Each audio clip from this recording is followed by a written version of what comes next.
Sairam everyone, and once again you all are welcome to our history class, and we are going to continue with our lesson, that is the French Revolution. Today we are going to take up a new topic under this lesson, that is the abolition of slavery.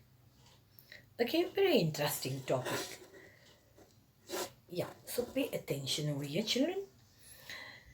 See, the abolition of slavery in the French colonies was one of the most revolutionary social reform of the Jacobin regime.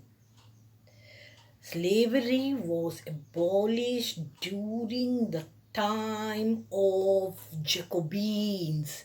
Why? Because they were the ones who were the members of the Jacobins. They were coming from the poor class, poor people, working class, maids, laborers, bakers. They were the members of the Jacobin class. Right now?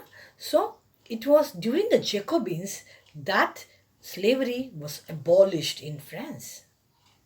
Now, let's know first, see, many European countries, they had their colonies in Asian continent, in American continent, and also in African continent. India, our country, too, was colony of the British, not only British, but Portugal, France. Okay. Now, in the same way, even France had their colonies in Americas. Yes, in the Caribbeans. Now, the colonies in the Caribbean were Martinique, Guadeloupe, and Saint Domingo. Now, these colonies,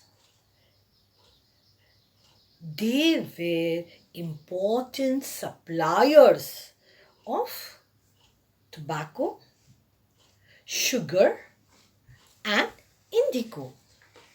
Now, why they were good suppliers? Very simple. The reason is the geographical condition.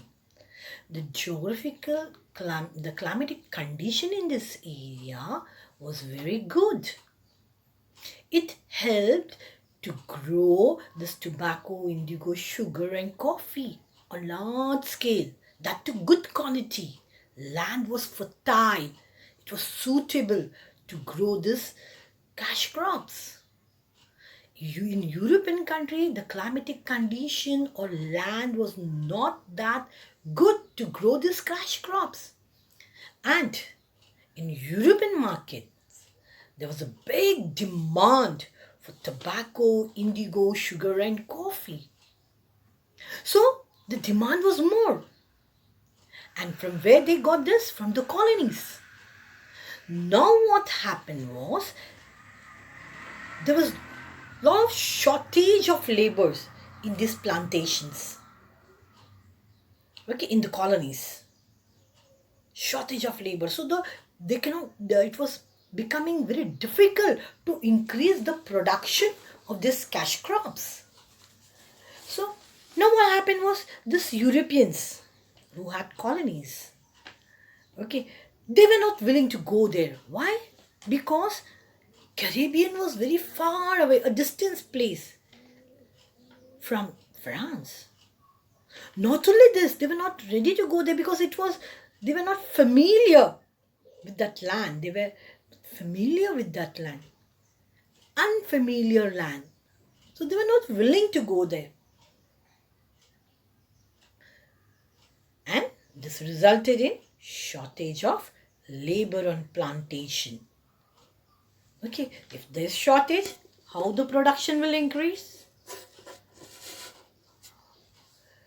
This problem of shortage of laborers was solved by a triangular slave trade.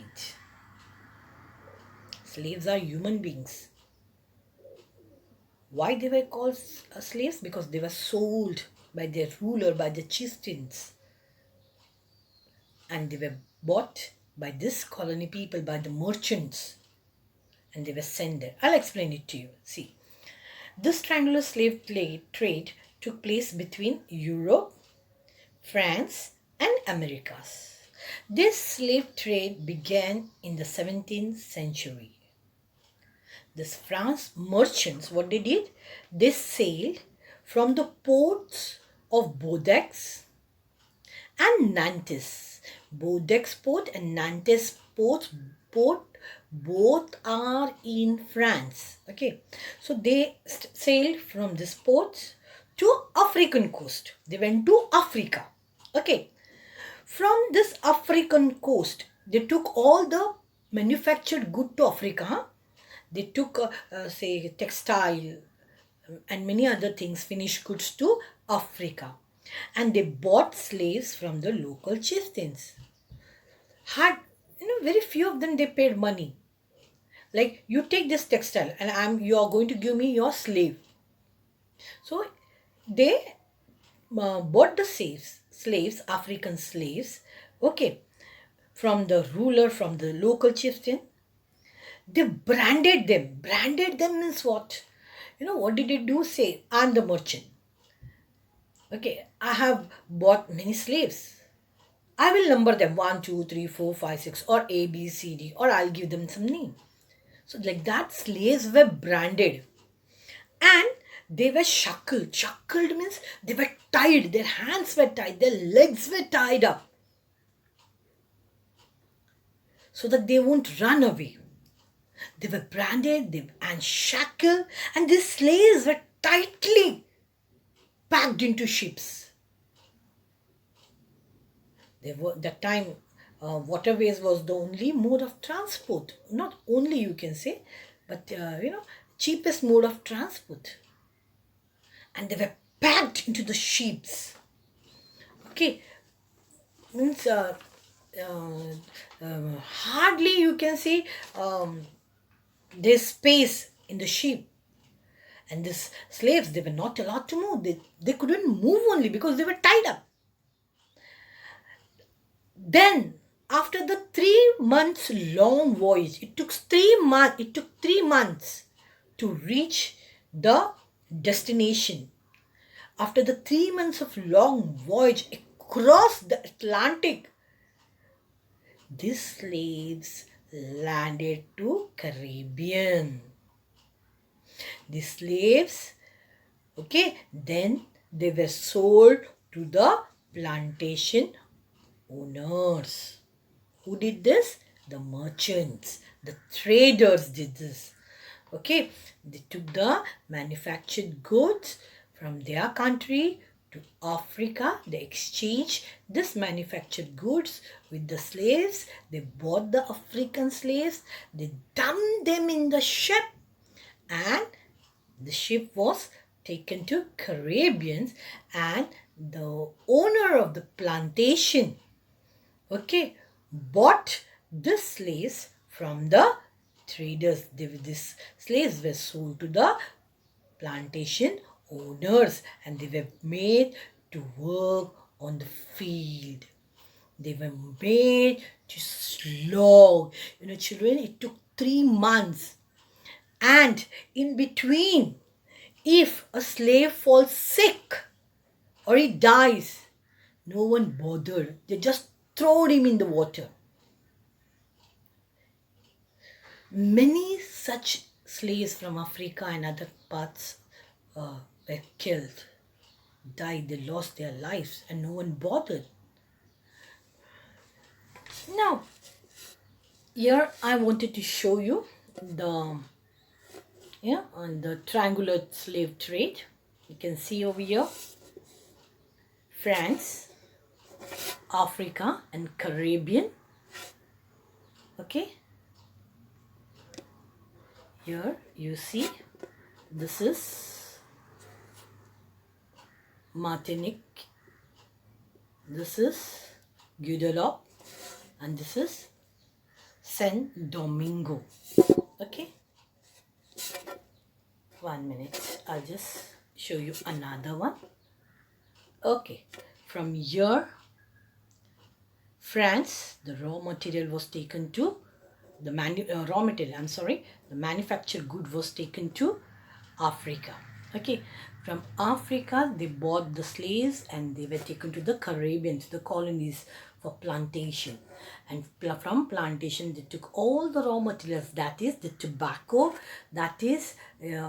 tobacco and sugar, indigo, everything was taken back to France. And this is the triangular trade.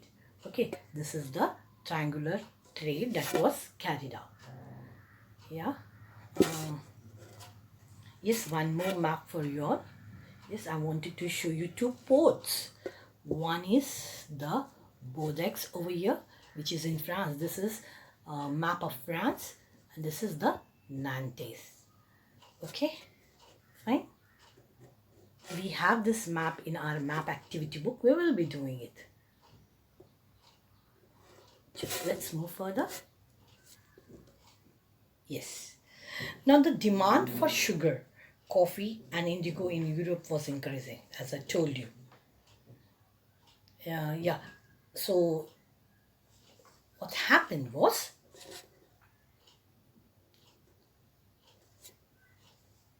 the exploitation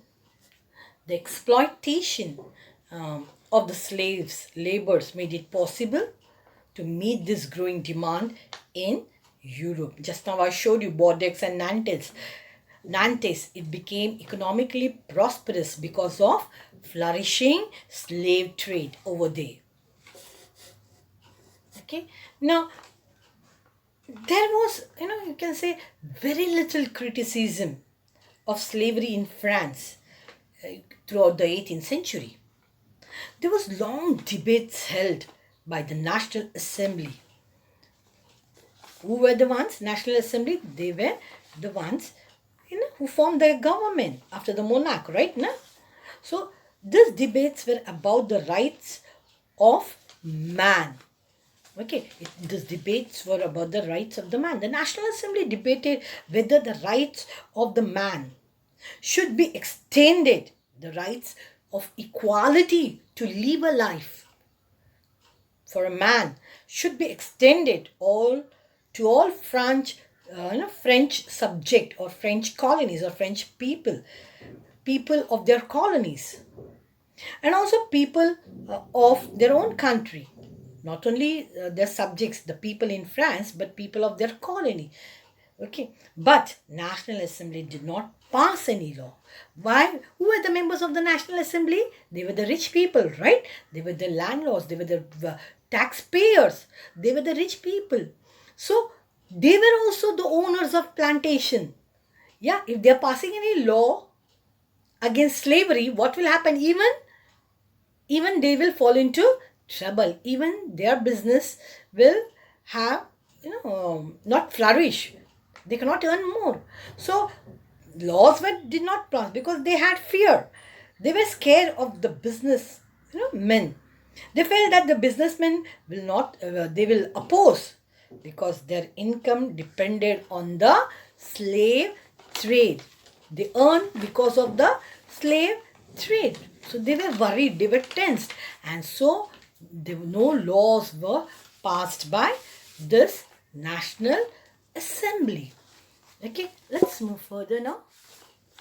What happened was in 1794, the convention legislated to free all the slaves, yes, who were under France, all the slaves from the French colony, French overseas possession. But this was short term. Why?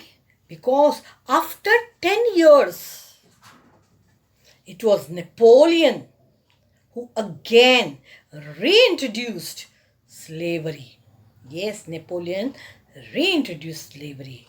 Plantation owners understood their freedom as including the right to enslave, to make slave, whom African Negroes in their pursuit, in chasing of their economic interests. They thought it to be their right. And finally, you know, in the year 1848, slavery was abolished in French colonies. Slavery came to an end. Let's move on to the new topic over here. The last topic of this lesson, that is the revolution and everyday life. The revolution and everyday life. Here it is. Now, big question. Can politics change the clothes that people wear? We have seen here. Okay, we have seen St. Clotos. They were wearing long trousers, striped long trousers. Can it change the language? Yes. We saw that. Citoyen, citoyenne. Yes. Or the books they read. Now philosophers started writing. Yes, the answer is yes. We saw this. France saw many changes, many such changes in the lives of men, not only men, women, and also children after 1789. The revolutionary government took it upon themselves to pass laws that changed, or you can say that translated, the ideals of liberty and equality into everyday practice. Okay, into everyday practice. We saw one important law that came into effect when it came into effect after storming of the Bastille Fort. For storming of the Bastille Fortress, that was in the year 1789. This law was abolition of censorship.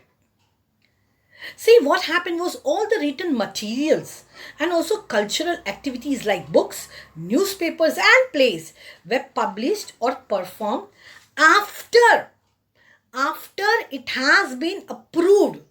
And who approved it? It was the censors of the king. After their approval, it was published or it was played. This happened in the old regime in France, right?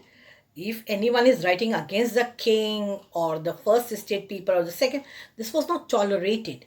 Okay, so they need permission to print anything or even to start the play. Now, Declaration of Rights of Man and Citizen, it proclaimed freedom of speech and expression to be the natural right, right, sir? No? Declaration of Right after the monarchy. Yeah, Declaration of Right of Man and Citizen, it proclaimed, it said that freedom of speech and expression is the natural right of the human beings. So newspapers, pamphlets, books and also printed pictures were seen in large number in the towns of France, and from the towns it traveled to the countryside. These events and these changes that were taking place in France, they all were described and discussed. Yes, they all were described and discussed. Freedom of press meant that opposing the views of even could be expressed. Yes or no? Freedom to presses, they can put up their feelings. They can express their feelings. What is right? Their opinion. Not necessary you can show that all the people of first estate are right. Whatever is happening, whatever event is taking place, was expressed properly. Now each side sought to convince the others of its position through the medium of print, playing songs, and also festive procession attracted large number of people. This was one of the way they grasped and identified the ideas such as liberty or justice. Okay, liberty or justice. Yeah. Now what happened was, many political philosophers, now they wrote about it, but only a handful. Who are this handful? Only the educated people. They could read and understand it. Now, what happened in the year 1804? Napoleon Bonaparte crowned himself as the Emperor of France. Okay, here is the image of, here he is, Napoleon Bonaparte. Yeah, I'm having one more image for you all. Look at this. Now, Napoleon he set out first. He declared himself. He crowned himself as the Emperor of France. Then he also set out to conquer the neighboring European countries. Okay, dispossessing dynasties. He possessed this kingdoms and creating kingdoms. He brought this kingdoms, this dynasty under his rule, under France. And what did he do? Who ruled? Who ruled these places? Who ruled these newly defeated kingdoms? He placed the members of his family in this conquered country. He saw his role, Napoleon, he saw his role as a modernizer of Europe. Yes, and many laws were introduced by him, like you can say protection of private property and uniform system of weights and measures, which was provided by decimal system, was also introduced by him. Okay, now what happened was, in the beginning, Napoleon was, people saw him as a liberator. People called him, Napoleon was said to be a liberator who will help liberal people from their problems, will help people from their problems. A liberator who would bring freedom for the people. But, very soon, Napoleon's army, they were seen as invading force everywhere. Because he annexed many kingdoms, right, Anu? Many kingdoms he brought under his rule, under his control. Now, he was finally defeated at Waterloo in 1815. Many of his revolutionary ideas of liberty and modern laws were carried to other parts of Europe. Yes, it was passed to other parts of Europe. Even after Napoleon had left, it had impact on the people. See, the ideas of liberty and democratic rights were the most important legacy of France, of this French Revolution. It spread to all Europe, all over Europe during the 19th century, where feudal system was abolished. See, the two Indian, Tipu Sultan and Ram Mohan Roy, are examples from our country. They were the ones who responded the ideas that came from revolutionary France. So children, with this we have done with our lesson. We have come to an end of this lesson. So we will meet in the next class with a new lesson, a new chapter. I'll stop over here. Till then, take care. Bye.